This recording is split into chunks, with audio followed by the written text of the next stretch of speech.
வணக்கம் குழந்தைகளா, நான் உங்கள் மரங்கள் என்பன். இன்றைக்கி ஒரு அற்புதமான விஷயத்தை உங்கள்கிட்ட நம்ம அறிமுகப்படுத்த விரும்புகிறோம். இந்த இளம் பசுமை ஆர்வலர் திட்டத்தின் கீழாக பள்ளி மாணவர்களுக்கான அருமையான சுற்றுச்சூழல் சார்ந்த விழிப்புணர்வுகளை தொடர்ந்து பார்த்துட்டு வரோம்.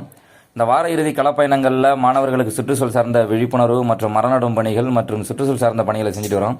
அதில் இப்போ நீங்கள் பார்க்குறது வந்து இந்த பனை சார்ந்த பொருளாதாரத்தை முன்னெடுப்பதற்காக தமிழக அரசு இன்று பல்வேறு முன்னெடுப்புகளை செய்து வருகிறது. அந்த வகையில் பார்த்தீங்கன்னா நமக்கு இந்த பனை என்பது ஒரு முக்கியமான ஒன்று. கஜா புயலில் கூட தாங்கி நின்ற இந்த பனை மரங்கள் அவ்வளவு வலுவானது.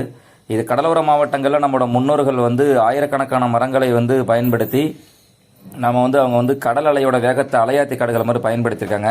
பனையிலிருந்து பனைநார் கட்டிலிருந்து பனம்பழத்திலிருந்து பனையிலிருந்து கல்லிலிருந்து அதிலிருந்து கிடைக்கக்கூடிய பதநீரிலிருந்து மிக அற்புதமான விஷயங்கள் நம்மளோட தமிழர் முன்னோர் வாழ்வியலில் இருந்திருக்கு. பறவைகளுக்காகவும் பல்லுயிர்களுக்காகவும் இந்த பனை அவ்வளோ விஷயங்களை செஞ்சிருக்கு.